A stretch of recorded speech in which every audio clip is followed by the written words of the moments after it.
Kalau misalnya itu nggak dilakuin, mungkin ada penyebaran kedua.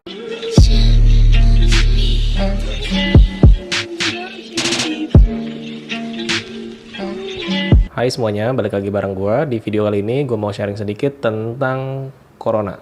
Sebulan lalu gue pernah bikin video pertama kali, dan itu ya begitulah kondisinya. Gue tanya beberapa teman gue yang ada di daerah-daerah, dan kondisinya ya waktu itu masih ya biasa aja lah. Terus makin kesini makin parah, dan sekarang angkanya udah lebih dari 10.000. Dan ya gitulah, gue masih bikin video ini di rumah, nggak bisa shoot di luar rumah karena dukung pemerintah juga biar penyebarannya nggak makin gede. Jadi gue bikin video ini di belakang rumah gue. Gue mau bahas tentang, tunggu, gue udah punya contekan.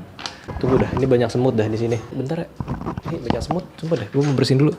Sorry karena ini gue baru habis beres-beres, ternyata ada semut di sini. Juga nggak tahu kenapa bisa banyak semut. Jadi gue mau bahas kapan corona ini bakal beres. Jujur gue juga nggak tahu ini corona kapan beresnya. Cuman prediksi-prediksi itu ada aja.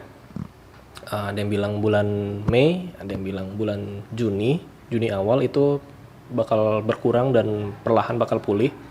Gue juga nggak tahu itu datanya seperti apa ya, tapi gue berharap sih ini corona bisa cepat selesai, nggak berlarut-larut, bisa balik lagi kayak biasa. Tapi kayaknya ya, kalaupun ini beres, nggak akan kayak sebelumnya. Harus ada perubahan dari orang-orang kayak kita lah, masyarakat biasa. Terus juga ini relate sama bahasan gua yang masalah travel agency, itu harus banget ada perubahan. Sebenarnya sih mulainya dari orang-orangnya dulu. Orang-orangnya harus ngelakuin protokolnya, walaupun memang udah beres ya coronanya, tetap harus ada protokol-protokol yang harus dipatuhin.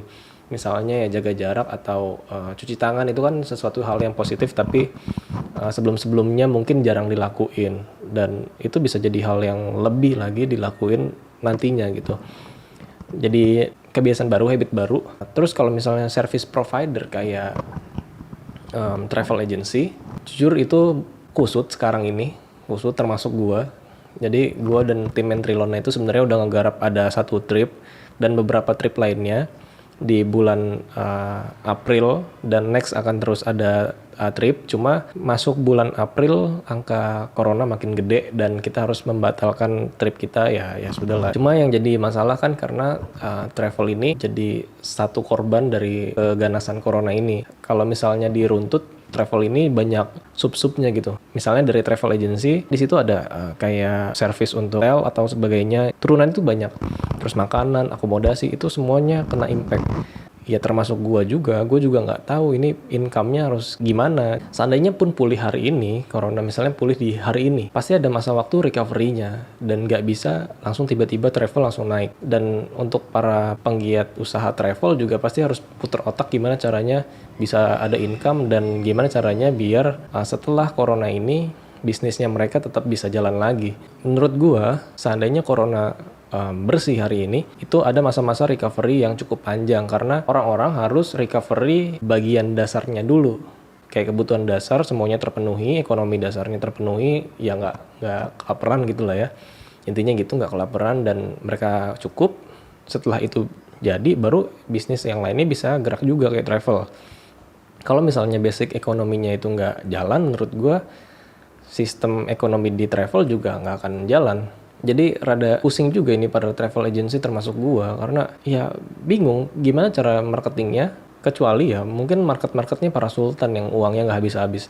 Tapi kalau misalnya dari marketnya menengah ke bawah, itu kalau ribet ngatur cash flow dan segala macamnya. Apalagi untuk yang merintis jasa travel ini pasti kesulitan banget. Mungkin bisa banting setir, mikir dua kali, kayaknya nggak bakal ada profit nih di travel kayaknya gitu. Nah, harapan gue untuk para travel agency, misalnya ini clear semua dan di travel bisa jalan lagi, harapan gue ada perubahan-perubahan sistem dari travel ya. Mulai dari servisnya, ada penambahan servis, mungkin ada kayak hand sanitizer atau cuci tangan segala macam gitu-gitulah, dan servis yang hal-hal yang lain. Mungkin yang basic itu hand sanitizer dan sebagainya untuk pencegahan corona. Kalau misalnya itu nggak dilakuin, mungkin ada penyebaran kedua, dan itu bakal berpotensi untuk ngerugiin lagi gitu. Terlebih kan travel ini benar-benar close gitu ya. Kalau misalnya emang ini nggak ada perubahan, ya sama aja bohong kan. Kalau misalnya ada perubahan dari segi dari service provider, mungkin orang-orang yang ikut trip itu akan lebih aware sama keadaan sekitarnya gitu. Kalau misalnya di service providernya juga nggak nge-provide itu, menurut gue bakal susah juga untuk educate orang-orang yang ikut trip mereka. Jadi menurut gue service provider harus tetap nge-provide kayak hand sanitizer atau dan sebagainya untuk sebagai support system, biar ini nggak ada pengulangan kejadian lagi. Memang itu bakal pusing untuk ngatur keuangannya dan bisa bikin bengkak keuangan dari harga tripnya. Tapi daripada kejadian lagi, mendingan ada prevention supaya corona ini nggak jadi kejadian kedua kalinya. Nah, video ini gue nggak mau panjang-panjang ya. Intinya itu, untuk perubahan teman-teman dari penggiat usaha travel, harap ini dicoba dilakuin perubahan mulai dari service dan atur-atur rencana gimana caranya promote. Deh, gue mau siap-siap mau traveling.